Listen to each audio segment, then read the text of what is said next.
Welcome to the Investing Podcast, presented by Tusk Media. For a quick audio and video check-in on the stock market, here's the Stock Market Power Lunch.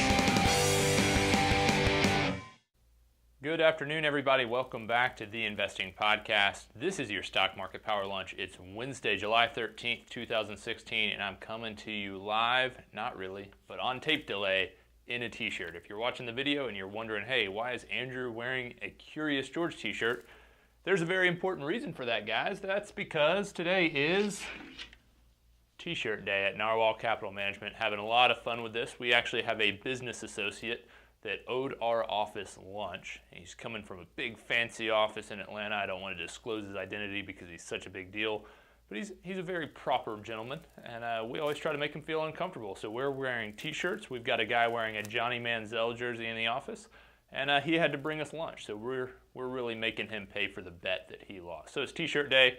Pardon our casualness, but we're having a good time with it nonetheless. Let's talk about the market. Not a great time for the market. Stocks are mostly flat, but down just a little bit. The Dow is down about 11 basis points, S&P down 22 basis points, NASDAQ down 32 basis points. The global Dow is actually up a little bit. Gold's up about 0.5%. Oil continuing to kind of get rocked. Oil is down more than 4%, about 4.2% for oil. Not a lot of fun for oil right now. It's trading all the way down to 44.85. It seems like it was years ago that Matt Burton came in here with his cash cannon and blew $51 bills around here when we celebrated oil being at $50 per barrel. That seems like it was an awful long time ago. It's languishing, folks. It's having a hard time. So market, that's kind of your quick update. A couple quotes, a couple notes, things we want to touch on today. Jeffrey Gundlach, Double Line Capital. He's kind of a bond guru. He made some interesting comments about the chase for yield. We've talked about this at length, about how treasury yields in particular are so low, and because of that, yields on traditional fixed income vehicles have been very, very low. And he makes the comment that there's something of a mass psychosis going on related to the so-called starvation for yield. Call me old-fashioned, he says, but I don't like investments where if you're right, you don't make any money. Well said, we agree with that. We hope things start to normalize at some point, but it kind of makes you wonder how long rates can stay low and stay so low, and how long we can continue to chase those yields, and in doing so overpay and lower those yields. It's kind of this circular motion where yields aren't high enough, so we overpay for the little bit of yield that we can find, and in turn we drive that yield down. So kind of something to keep an eye on. Obviously we talked a lot about this during Bond Week. Go back and check out those episodes. I think you can still get a lot out of them, but for now we got to talk about war. It's been a little while since we've had a good old-fashioned war here on the Investing Podcast, and we've got one. We've talked a lot about Pokemon Go this week. We actually have an episode that went up last night about Pokemon Go and how you can invest in it. The description of that episode says, in parts, talking about myself and Joseph Bell, an intern here, the two dig in on particular ways to invest in this brand new, disruptive, augmented reality game. And that's what we did for about 30 minutes in a podcast that was published last night.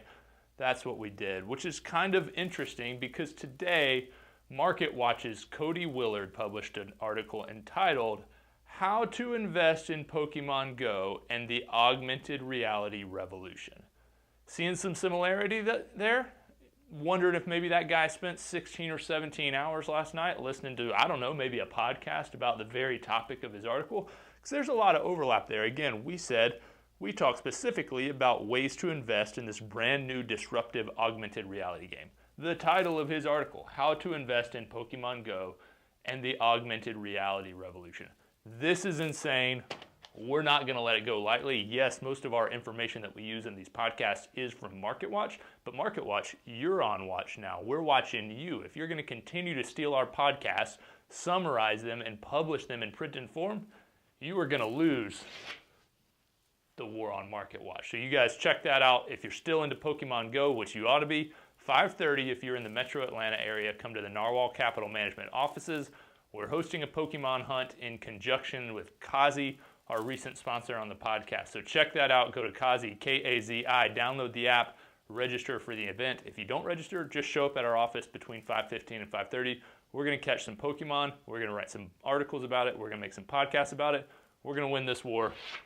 Y'all have a great day. I got some barbecue to go eat. Tusk Media is a subsidiary of Narwhal Capital Management. Ratings and reviews of Tusk Media content are not to be construed as endorsements of opinions, analysis, or services offered by Tusk or its parent company. The opinions and predictions shared here are our professional beliefs at the time of publication. We are not under duress from any of the corporate entities mentioned. This is not a solicitation to take any particular action. Although we are investment advisors, this information should not be considered investment, legal, or tax advice. We strive to be as impartial, insightful, and accurate as possible. We base our opinions, analysis, and calculations on information we believe to be reliable, but we cannot guarantee its accuracy. We can, however, guarantee that our opinions will sometimes be flat out wrong due to a variety of factors. Employees and clients of Narwhal Capital Management may or may not hold positions in the securities detailed and may or may not hold these positions in the future. A full list of all securities purchased, sold, or held during the 12 months preceding the date of this publication can be provided upon request. Unless otherwise noted, all data accessed via MarketWatch or the Bloomberg terminal. Past performance does not guarantee future results. A copy of Narwhal's Form ADV is available at the SEC's website, www.advisorinfo.sec.gov, or from Narwhal upon written request.